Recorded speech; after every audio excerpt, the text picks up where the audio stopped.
Property worth thousands of United States dollars was lost when a fuel tanker loaded with diesel, 2 haulage trucks, 5 vehicles and 2 commuter omnibuses were burned at a service station in Quirky yesterday.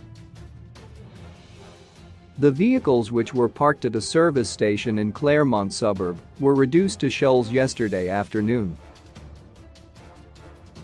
Firefighters from Quirky City Council who arrived at the scene about 30 minutes after the fire broke out failed to put out the fire after they ran out of water. A garage attendant who witnessed a fire, Mr. Thomas Msipa, said the origins of the fire were still a mystery. The fuel tanker was just parked waiting to offload diesel since we had no visa, he said. Mr. Msipa said there were other trucks and omnibuses that were parked at the service station.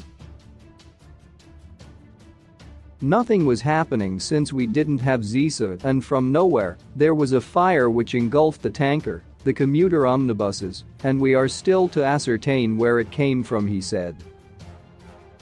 Another witness claimed the fire started from a commuter omnibus that developed an electrical fault.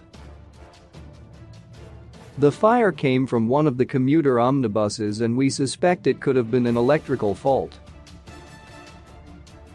It then spread to other trucks, and there was a huge explosion after the fuel tanker caught fire, said the eyewitness on condition of anonymity. Quirky Chief Fire Officer, Mr. Felix Muguti, who was at the scene, said they were investigating the origins of the fire.